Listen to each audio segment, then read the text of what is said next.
Hello friends, ഇന്നത്തെ എപ്പിസോഡിൽ ദേവനാരായണ തിരുമേനിയുടെ വീട്ടിലെ പൂജാമുറിയിൽ കുളിച്ച് ശുദ്ധിയോടെ രാധിക എത്തുന്നു. ഭഗവാന് മാല ചാർത്തി ഭഗവാന്റെ മുന്നിൽ തിരിതെളിയിച്ച് പ്രാർത്ഥനയോടെ രാധിക നിന്നു. എന്റെ അമ്മയെ ഒന്ന് എനിക്ക് കാട്ടിത്തരണമെന്നും ആ അമ്മയെ ഒരിക്കലെങ്കിലും ഒന്ന് കാണിച്ചു തന്നാൽ മതിയെന്നും ഒരു അവകാശമോ ഒരു ആഗ്രഹമോ മറ്റൊന്നും ഞാൻ നിന്നോട് ആവശ്യപ്പെടില്ല എന്ന് കണ്ണീരോടെ പ്രാർത്ഥിച്ചിട്ട് രാധിക നേകം തന്റെ റൂമിലേക്ക് എത്തുന്നു.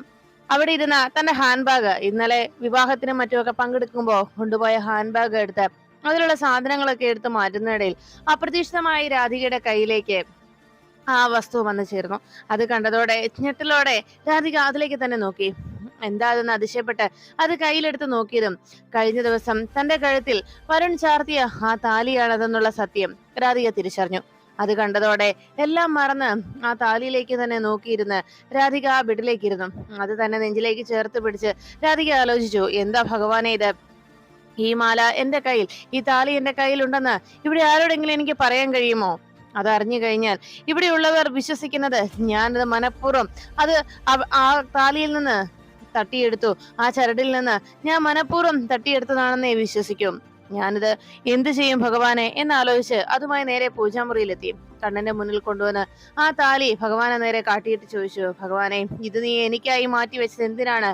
ഇത് ഞാൻ മോഷ്ടിച്ചതാണെന്ന് മറ്റുള്ളവർ പറഞ്ഞുണ്ടാക്കിയുള്ളൂ. എല്ലാവരുടെയും കണ്ണിൽ ഇതൊരു നാടകമായിരുന്നിരിക്കാം.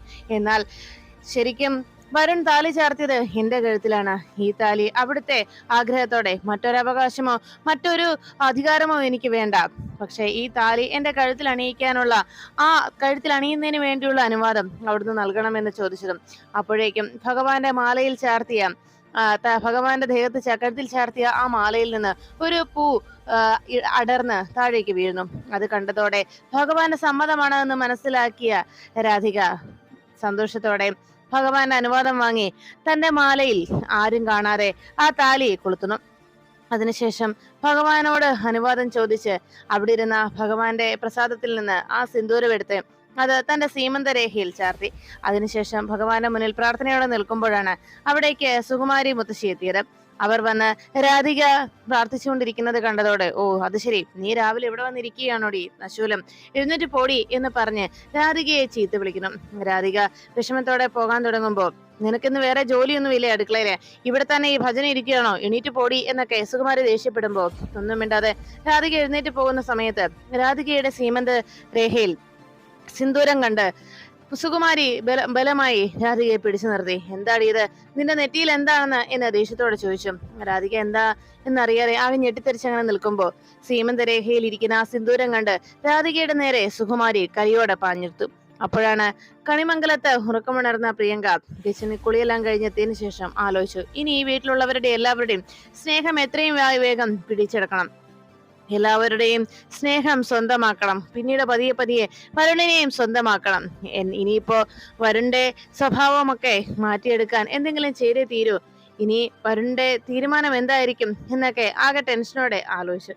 അപ്പോഴാണ് അതെല്ലാം ഓർത്തങ്ങനെ ഇരിക്കുമ്പോൾ അവിടെ ചായ തിളപ്പിച്ചതിനിടയിൽ ചായ തിളച്ച് പൊന്തി വരുന്നത് കണ്ടതോടെ വേഗം അതെടുത്ത് മാറ്റാനായി കയ്യിൽ മറ്റൊന്നും എടുക്കാതെ, തുണിയൊന്നും പിടിക്കാതെ വേഗം ആ പാത്രത്തിലേക്ക് കടന്നു പിടിച്ചു. പെട്ടെന്നുള്ള പ്രിയങ്കയുടെ ആ ആവേശത്തിലുള്ള വേഗമുള്ള പിടുത്തമായതുകൊണ്ട് കയ്യിൽ മുഴുവൻ ആ ചൂടേറ്റ് പൊള്ളല് ഉണ്ടാകുന്ന നേരത്ത് നിലവിളിക്കുന്ന പ്രിയങ്കയുടെ ശബ്ദം കേട്ട് അകത്തേക്ക് പത്മിനിയും ഉർവശിയും മറ്റുമൊക്കെ എത്തി. പത്മിനി പ്രിയങ്കയുടെ കൈ പൊള്ളിയത് കണ്ടിട്ട് വേഗം പ്രിയങ്കയെ മാറ്റി നിർത്തി. അയ്യോ മോള് എന്താ പറ്റിയത് എന്ന് ചോദിച്ചപ്പോ പ്രിയങ്ക പറഞ്ഞു, അത് പിന്നെ അമ്മേ, ഞാൻ ചായ ഉണ്ടാക്കുന്നതിനിടയിൽ അമ്മയും അച്ഛനെയും കുറിച്ച് ആലോചിച്ചു, അപ്പോ അറിയാതെ സംഭവിച്ചതാണെന്ന് പറഞ്ഞപ്പോ സാരമില്ല, ദാ ഞാൻ ക്രീം ഇവിടെ ഇരിപ്പുണ്ട്, ഞാൻ പുരട്ടിത്തരാമെന്ന് പറഞ്ഞു ക്രീം എടുക്കുന്നതിന് മുമ്പ് വേഗം നെയ്യ് അല്പം എടുത്ത് കയ്യില് ആ പൊള്ളലേറ്റ ഭാഗത്ത് ഊരി കൊടുത്തുകൊണ്ട് മരുന്ന് പുരട്ടി. അങ്ങനെ ആ നെയ്യ് പുരട്ടിക്കൊണ്ടിരിക്കുമ്പോഴാണ് ഉർവശിയും കൽപ്പനയും അവിടേക്ക് എത്തിയത്. എന്താ പറ്റിയതെന്ന് ചോദിച്ചുകൊണ്ടെത്തിയതും, കണ്ടില്ലേ, കുടുംബത്തിൽ പിറന്ന പെൺകുട്ടികൾ ഇങ്ങനെയാണ്, കണ്ടോ, എന്റെ വരുണിന്റെ കണ്ടെത്തല് തെറ്റിയില്ല എന്ന് മനസ്സിലായത് കണ്ടില്ലേ എന്ന് ചോദിച്ചുകൊണ്ട് പത്മിനി അങ്ങനെ നിൽക്കുമ്പോ അത് കേട്ട് ഉർവശി പറഞ്ഞു, അതെ അതെ, അവന്റെ കണ്ടെത്തല് തെറ്റിപ്പോയിട്ടില്ല എന്ന് ഇന്നലെ രാത്രി ഞങ്ങൾ മനസ്സിലാക്കി, അവന്റെ പ്രകടനം അങ്ങനെയായിരുന്നല്ലോ എന്ന് പറഞ്ഞപ്പോ റോഷ്നിയും അതിനെ കൽപ്പനയും അതിനെ ഊന്നി സംസാരിക്കുന്നത് കേട്ട് പത്മിനി പറഞ്ഞു, ഇന്നലെ വൈകിട്ട് അവൻ എന്താ സംഭവിച്ചെന്ന് അറിയില്ലല്ലോ, പക്ഷെ എന്തായാലും ഉടനെ തന്നെ അവന്റെ ആ സ്വഭാവത്തിന് മാറ്റം ഉണ്ടാകും. പ്രിയങ്കയെ പോലെയുള്ള ഒരു പെൺകുട്ടിയെ ആരാ ഇഷ്ടപ്പെടാതിരിക്കുന്നത്? ഈ മോള് നമ്മുടെ ഭാഗ്യം തന്നെയാണ് എന്ന് പറഞ്ഞ് പ്രിയങ്കയെ പുകഴ്ത്തി അങ്ങനെ പത്മിനി പറഞ്ഞത് കേട്ട് കൽപ്പന പറഞ്ഞു, അമ്മേ അങ്ങനെ കൂടുതലൊന്നും പുകഴ്ത്തണ്ട, അവൾക്ക് ഭയങ്കര അഹങ്കാരമായി പോകും എന്ന് പറഞ്ഞപ്പോ പത്മിനി പറഞ്ഞു, ആർക്ക് അഹങ്കാരം കൂടുതൽ എന്നൊക്കെ ഇവിടെ എല്ലാവർക്കും അറിയാം എന്ന് പത്മിനി മറുപടി നൽകിക്കൊണ്ടിരിക്കുമ്പോ ഉർവശി പറഞ്ഞു, അല്ല ഏട്ടത്തി, എന്താ വരേണ്ട തീരുമാനം എന്ന് ചോദിച്ചപ്പോ പത്മിനി പറഞ്ഞു, എന്ത് തീരുമാനം, ഇന്നലത്തെ അവന്റെ അപ്പോഴത്തെ ആ സാഹചര്യത്തിൽ അവനെന്തോ പ്രശ്നം സംഭവിച്ചതാണ്, ഇപ്പൊ അവന് കുഴപ്പമൊന്നുമില്ല, ഇനി നിങ്ങളായിട്ട് പ്രശ്നമൊന്നും ഉണ്ടാക്കണ്ട, ഇതാ തൽക്കാലം നിങ്ങൾ രണ്ടുപേരും ഈ ചായ കുടിക്കുന്ന പറഞ്ഞ് രണ്ടുപേർക്കും ചായ കൊടുത്ത് പത്മിനി അവിടെ നിന്ന് പോയി. പ്രിയങ്ക ചായയുമായിട്ട് നേരെ വരുണിന്റെ റൂമിലേക്ക് പോകുന്നു. ഈ സമയത്ത് വരുണിന്റെ റൂമിലേക്ക് പ്രിയങ്ക പോകുമ്പോഴാണ് സുകുമാരി അവിടെ രാധികയുടെ സീമന്തരേഖയിലെ സിന്ദൂരം കണ്ടതിന്റെ ബഹളത്തിൽ ഒച്ചയുണ്ടാക്കിക്കൊണ്ടിരിക്കുന്നത്. അപ്പോഴാണ് പ്രിയങ്ക ചായയുമായിട്ട് വാതിക്കലേക്ക് വരുമ്പോ വരുൺ നേരത്തെ തന്നെ കാറിനരികിലേക്ക് എത്തി. വണ്ടി സ്റ്റാർട്ട് ചെയ്യാൻ തുടങ്ങുന്നത് കൊണ്ട് അവിടെ നിന്ന് ബിജു അരികിലേക്ക് എത്തി. എങ്ങോട്ടാ സാറേ ഇത്ര രാവിലെ തന്നെ എന്ന് ചോദിച്ചതും വരുൺ പറഞ്ഞു, അതെ, നിങ്ങളോട് ഇന്നലെ രാത്രി ഞാൻ പറഞ്ഞപ്പോ നിങ്ങളാരും വിശ്വസിച്ചില്ലല്ലോ, അതുകൊണ്ട് തന്നെ നിങ്ങളെല്ലാരെയും വിശ്വസിപ്പിക്കാൻ വേണ്ടി ഞാൻ തന്നെ എന്റെ പെണ്ണിനെ ഇങ്ങോട്ട് കൂട്ടിക്കൊണ്ടുവരാം, അപ്പൊ നിങ്ങൾക്ക് വിശ്വാസമാവുമല്ലോ എന്ന് പറഞ്ഞപ്പോ വരുണിനോട് ബിജു ചോദിച്ചു, അത് ശരി, അപ്പൊ ഇപ്പോഴും അതൊന്നും വിട്ടില്ലല്ലേ, ഞാനോർത്ത് നേരം പുലർന്നു കഴിഞ്ഞപ്പോ എല്ലാം മാറിയിട്ടുണ്ടാവുന്ന കരുതിയെന്ന് ബിജു പറഞ്ഞപ്പോ വരുൺ പറഞ്ഞു, അങ്ങനെ നേരം പുലരുമ്പോ മാറുന്നതല്ല എന്റെ സ്നേഹം, ഞാൻ ഇഷ്ടപ്പെട്ടതും ഞാൻ പ്രണയിച്ചതും ഒരു രാത്രി പുലരുമ്പോഴല്ല, ഇനി എത്ര നേരം പുലർന്നാലും, ഇനി എത്ര വർഷങ്ങൾ കഴിഞ്ഞാലും, എത്ര നൂറ്റാണ്ടുകൾ കഴിഞ്ഞാലും ഞാൻ സ്നേഹിച്ച പെൺകുട്ടിയെ ഒരിക്കലും എന്റെ മനസ്സിൽ നിന്ന് അടർത്തി മാറ്റാനോ പ്രിയങ്കയെ എന്റെ ഭാര്യയായി സങ്കല്പിക്കാനോ എനിക്കാവില്ല എന്ന് പറഞ്ഞു ദേഷ്യത്തോടെ വരുൺ പോകുമ്പോ വരുണിന്റെ പിന്നാലെ അവിടേക്ക് പ്രിയങ്ക എത്തി.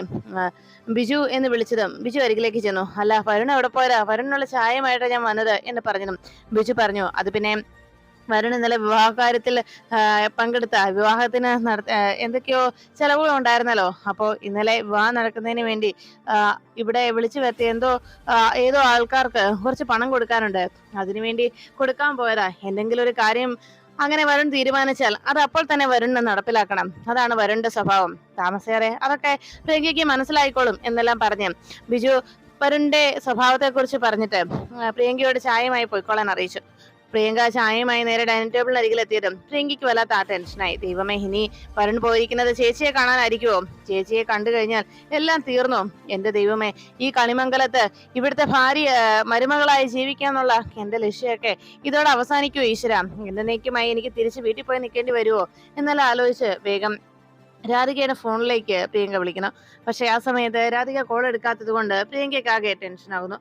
അപ്പോഴാണ് സുകുമാരി മുത്തശ്ശി പ്രിയങ്കയുടെ വരുണിന്റെയും വിവാഹത്തിന് ശേഷം രാധിക ഒരു പ്രശ്നം ഉണ്ടാക്കില്ല എന്നുള്ള പ്രതീക്ഷയിൽ നിൽക്കുമ്പോഴാണ് രാധികയുടെ സീമന്തരേഖയിലെ സിന്ദൂരം കണ്ടത്. അത് കണ്ടതോടെ ദേഷ്യത്തോടെ മുത്തശ്ശി രാധികയുടെ നേരെ പാഞ്ഞെടുത്തു. എടി, നിന്നോട് ആരാടി പറഞ്ഞത് ഈ സിന്ദൂരമണിയെ, അപ്പൊ ഇന്നലെ നീ നടന്നതൊക്കെ മനസ്സിൽ കൊണ്ടു നടക്കുകയാണ് അല്ലെ, അതെല്ലാം മറന്നു കളയാൻ നിന്നോട് ഞാൻ പറഞ്ഞല്ലേ, എന്താടി നിനക്ക് നിന്റെ അനുജത്തിയുടെ ഭർത്താവിനെ വേണോ, നിനക്കും അവന്റെ കൂടെ പൊറുക്കണം എന്നാണോ എന്ന് ചോദിച്ചതും രാധിക ഞെട്ടലോടെ മുത്തശ്ശിയെ നോക്കി. ഒരു കാര്യം ഞാൻ പറഞ്ഞേക്കാം, നിന്നെ വളർത്തിയതിനും നിന്നെ ഇത്രയും നാളും ഈ വീട്ടിൽ കഴിയാൻ അനുവദിച്ചതിനുമുള്ള ഈ കുടുംബത്തോടുള്ള നന്ദിയാണ് നീ കാണിക്കുന്നത്. എന്റെ പ്രിയങ്കമോളുടെ ജീവിതം നശിപ്പിക്കാൻ നീ നോക്കിയാലുണ്ടല്ലോ, നിന്നെ ഞാൻ കൊന്നുകളയടി എന്ന് പറഞ്ഞ് രാധികയുടെ കഴുത്തിന് കുത്തിപ്പിടിക്കുമ്പോ രാധിക മുത്തശ്ശി വിടു മുത്തശ്ശി എന്ന് പറഞ്ഞിട്ടും രാധികയുടെ കഴുത്തിന് ഞെക്കി പിടിക്കുകയാണ് സുകുമാരി. അപ്പോഴേക്കും ദേവനാരായണൻ തിരുമേനി ക്ഷേത്രത്തിലേക്ക് പോകാനായി റെഡിയായി പുറത്തേക്ക് വരുമ്പോ മോളെ രാധികയെ എന്ന് വിളിക്കുന്നത് കേട്ടു. ഉടനെ തന്നെ ദേവനാരായണൻ പൂജാമുറിയിലേക്ക് എത്തുമെന്ന് ഉറപ്പായവരോടെ മുത്തശ്ശി രാധികയെ ഒരു കാരണവശാലും ദേവനാരായണൻ കാണരുത് എന്ന ആഗ്രഹത്തിൽ പതുക്കെ രാധികയെ നിലത്തേക്ക് പിടിച്ചിരുത്തി. ഇവിടെ ഇരിക്കടി, ഒരു കാരണവശാലും നീ അവന്റെ നേരെ മുഖം തിരിഞ്ഞ് നോക്കിപ്പോകരുത്, നോക്കിയാലുണ്ടല്ലോ എന്ന് പറഞ്ഞ് മുത്തശ്ശി ദേവനാരായണൻ അഭിമുഖമായി പുറത്തേക്ക് അങ്ങനെ നോക്കിയിരുന്നു. ദേവനാരായണൻ തിരുമേനി അകത്തേക്ക് കയറി വന്നതും അമ്മ ഇവിടെ ഉണ്ടായിരുന്നോ? അപ്പോഴേക്കും സുകുമാരി പറഞ്ഞു, അത് പിന്നെ രാധിക മോള് ഇവിടെ നിന്ന് പ്രാർത്ഥിക്കുകയായിരുന്നു, ഞാൻ പൂജാമുറിയിലേക്ക് വന്നപ്പോ മോള് പ്രാർത്ഥിച്ചുകൊണ്ടിരിക്കുന്ന കണ്ടു, ഞാൻ വരുന്നത് കണ്ട വേഗം ചാടി ഇരുന്നിട്ട് മോളോട് അവിടെ ഇരുന്നോളാനും പ്രാർത്ഥന തുടർന്നോളാനും പറഞ്ഞു. ആര് വന്നാലും പ്രാർത്ഥനയ്ക്കിടയിൽ അത് കണ്ട് എഴുന്നേക്കേണ്ട ആവശ്യമില്ലല്ലോ എന്ന്. ഇനിയിപ്പോ പ്രിയങ്കയ്ക്ക് പകരം ഇവളല്ലേ എനിക്കുള്ളൂ, ഇനിയും ഇവളോട് വിരോധവും വിദ്വേഷവും ഒക്കെ വെച്ച് പുലർത്തുന്നത് ശരിയല്ലല്ലോ എന്നൊക്കെ പറയുന്നത് കേട്ട് ഉടനെ വലിയ സന്തോഷത്തോടെ ദേവനാരായണൻ പറഞ്ഞു, കൊള്ളാം, അമ്മയുടെ വാക്കുകൾ കേൾക്കുമ്പോൾ തന്നെ എന്റെ മനസ്സിന് എന്തൊരു സന്തോഷം തോന്നുന്നറിയോ. ഇപ്പോഴെങ്കിലും അമ്മയുടെ മനസ്സ് മാറിയല്ലോ, ഒത്തിരി സന്തോഷമായി. എന്നാ മോളെ രാധികയെ, അച്ഛൻ ഇറങ്ങിയ പൂജയ്ക്ക് വേണ്ട സാധനങ്ങളും ഒക്കെ ആയിട്ട് മോള് വേഗം ക്ഷേത്രത്തിലേക്ക് വന്നേക്കണം എന്ന് പറഞ്ഞ് ദേവനാരായണൻ പോകുന്നു. ദേവനാരായണൻ പോയെന്ന് ഉറപ്പായ നിമിഷം സുകുമാരി വീണ്ടും രാധികയെ പിടിച്ചെഴുന്നേൽപ്പിച്ചു. ഇങ്ങോട്ട് പാടി എന്ന് പറഞ്ഞ് നേരെ പുറത്തുള്ള ടാപ്പിനരികിലേക്ക് വലിച്ചിടിച്ചു കൊണ്ടിരുന്നു. മുത്തശ്ശി വിട് എന്ന് പറഞ്ഞ് രാധിക ആവശ്യപ്പെട്ടതും രാധികയുടെ നേരെയുള്ള സുകുമാരിയുടെ അതിക്രമം അവസാനിച്ചില്ല. സുകുമാരി പിടിച്ചു വലിച്ചുകൊണ്ട് ആ ടാപ്പിന് അരികിലെത്തി രാധികയുടെ സീമന്തരേഖയിലേക്ക് വെള്ളം മുഴുവൻ കോരിയൊഴിക്കണം. ടാപ്പ് തുറന്ന് വെള്ളം ഒഴിച്ചിട്ടും അത് മാഞ്ഞു പോകാത്തതുകൊണ്ട് രാധികയെ കുനിച്ചവിടെ ഇരുത്തുകയും തലയിലേക്ക് ആ നെറ്റിയിലേക്ക് ഡയറക്റ്റ് ആയിട്ട് ആ പൈപ്പിൽ നിന്ന് വെള്ളം വീഴത്തക്ക രീതിയിൽ ആ പൈപ്പിന് ചുവട്ടിലേക്ക് കുനിച്ചു നിർത്തി. അങ്ങനെ രാധികയെ അവിടെ ഇരുത്തി രാധികയുടെ നെറ്റിയിലൂടെ തന്നെ ഡയറക്റ്റ് വെള്ളം വീഴുവാനായി, പൈപ്പിൽ നിന്ന് നേരിട്ടുള്ള വെള്ളം വീഴുന്നതിന് വേണ്ടി അവിടെ പൈപ്പിന് ചുവട്ടിൽ തന്നെ രാധികയെ പിടിച്ചിരുന്നു. അങ്ങനെ രാധികയുടെ നെറ്റിയിലേക്ക് തന്നെ വെള്ളം വീഴ്ച് ദേഷ്യത്തോടെ രാധികയുടെ നെറ്റിയിലെ ആ സിന്ദൂരം തുടപ്പിച്ച് കളയുന്നത് കണ്ട് അവിടേക്ക് എത്തി യശോദ ചോദിച്ചു, അമ്മേ എന്താ അമ്മയെ കാണിക്കുന്നത് എന്ന് ചോദിച്ച് ബഹളം വെച്ചുകൊണ്ട് എത്തി. അപ്പോഴേക്കും യശോദയോട് തട്ടിക്കയറിക്കൊണ്ട് സുകുമാരി പറഞ്ഞു, എന്താ പറ്റിയെന്നോ, നീ ഇങ്ങ് വന്ന് നോക്ക്, ഇവളെന്താ കാണിച്ചു കൂട്ടിയിരിക്കുന്നത് എന്ന് പറഞ്ഞ് യശോദയോട് ബഹളം വെച്ചു. അപ്പോഴേക്കും യശോദയെ നോക്കി രാധിക പറഞ്ഞു, അമ്മേ ഞാൻ അറിയാതെ എന്ന് പറഞ്ഞതും, അതെ ഇവൾ അറിയാതെയാണല്ലോ ഇവളെ ഈ സിന്ദൂരം എടുത്ത് ഇവൾ സീമന്തരേഖയിൽ ഇട്ടിരിക്കുന്നത്. അതെ, ഒരു കാര്യം ഞാൻ പറഞ്ഞേക്കാം, നീ എന്റെ പ്രിയങ്കയുടെ ജീവിതം തകർക്കാനായിട്ട് നോക്കുകയല്ലേ. അപ്പോഴേക്കും യശോദ പറഞ്ഞു, അമ്മ ഇങ്ങനെ ബഹളം വയ്ക്കാതെ, ഞാൻ അവളെ പറഞ്ഞ് മനസ്സിലാക്കിക്കോളാം. അപ്പോഴേക്കും സുകുമാരി പറഞ്ഞു, അതെ നീയും നിന്റെ ഭർത്താവും കൂടി എത്ര നാളായി ഇവളെ പറഞ്ഞ് മനസ്സിലാക്കാൻ നോക്കുന്നു, എന്നിട്ടും ഇവക്കൊന്നും മനസ്സിലായില്ലല്ലോ. എന്നും ഇത് തന്നെയല്ലേ ഇവിടെ സംഭവിച്ചുകൊണ്ടിരിക്കുന്നത്. ഒരു കാര്യം ഞാൻ പറഞ്ഞേക്കാം, ഇനിയും എന്റെ പ്രിയങ്കമോളുടെ ജീവിതം തകർക്കാനാണ് നീയൊക്കെ നോക്കുന്നെങ്കിലോ ഉണ്ടല്ലോ എന്ന് പറഞ്ഞ് സ്വന്തം മകള് കെട്ടുതാലി നഷ്ടപ്പെട്ട് ഇവിടെ നിൽക്കുമ്പോഴേ നിനക്ക് മനസ്സിലാവൂ എന്ന് പറഞ്ഞ് യശോദയുടെ നേരെ ദേഷ്യപ്പെട്ടു. അപ്പോഴേക്കും സുകുമാരിയെ ആകെ വിഷമത്തോടെ രാധിക അങ്ങനെ നിൽക്കുമ്പോ സുകുമാരി അരികിലേക്ക് വന്നിട്ട് പറഞ്ഞു, അല്ലെങ്കിൽ ഇവിടെ പറഞ്ഞിട്ട് എന്താ കാര്യം, നല്ല ജന്മം വേണ്ടേ, നല്ല രീതിയിൽ പ്രസവിക്കണ്ടേ, നല്ല രീതിയിൽ ജനിക്കണ്ടേ എന്ന് പറഞ്ഞപ്പോ വേണ്ട എന്ന് പറഞ്ഞ് രാധിക ദേഷ്യപ്പെട്ടു.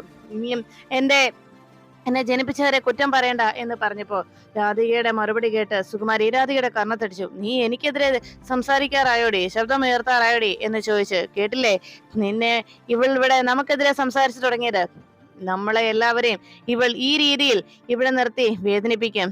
നോക്കിക്കോ, ഈ കുടുംബത്തിന്റെ സമാധാനവും ഈ കുടുംബത്തിന്റെ സന്തോഷവും ഇവൾ ഇല്ലാതാക്കും. അപ്പോഴും നീ ഇവിടെ ചേർത്ത് പിടിച്ചോ ഈ അനാഥ പെണ്ണിനെ എന്ന് പറഞ്ഞ് സുകുമാരി ദേഷ്യപ്പെട്ടു പോകുമ്പോ അവിടെ നിന്ന് യശോദ രാധികയുടെ അരികിലേക്ക് ചെന്നു. അമ്മേ എന്നോട് ക്ഷമിക്കണോ അമ്മേ, ഞാൻ ചെയ്ത തെറ്റാണെന്നറിയാം, പക്ഷേ പൂജാമുറിയിൽ ചെന്നപ്പോ ഞാൻ അറിയാതെ ചെയ്തു പോയതാ. ഇന്നലെ ഞാനൊരു പകരക്കാരിയായി ഇരുന്നതെന്നൊക്കെ എനിക്കറിയാം അമ്മേ. പക്ഷെ എന്തായാലും ഇന്നലെ നടന്നത് എന്റെ മനസ്സിൽ നിന്ന് പോകണ്ടേ അമ്മേ. ഇന്നലെ നടന്നത് എന്റെ വിവാഹമാണ്. ആ താലി കെട്ട് കർമ്മത്തെക്കുറിച്ച് ഞാൻ ഓർത്തപ്പോൾ അറിയാതെ ഞാൻ ചെയ്തു പോയതാ അമ്മേ എന്ന് പറഞ്ഞ് രാധിക പൊട്ടിക്കരയുമ്പോൾ യശോദ അരികിലേക്ക് എത്തിയിട്ട് പറഞ്ഞു, മോളെ ഞാൻ എന്ത് പറയും മോളെ, എനിക്കറിയാം നിന്റെ മാനസികാവസ്ഥ, എങ്കിലും ഇപ്പോ നമ്മുടെ കുടുംബത്തിന്റെ നിലനിൽപ്പ് കൂടി നമ്മൾ ചിന്തിക്കണ്ടേ മോളെ എന്ന് പറഞ്ഞ് രാധികയെ യശോദ സമാധാനിപ്പിക്കുന്നു.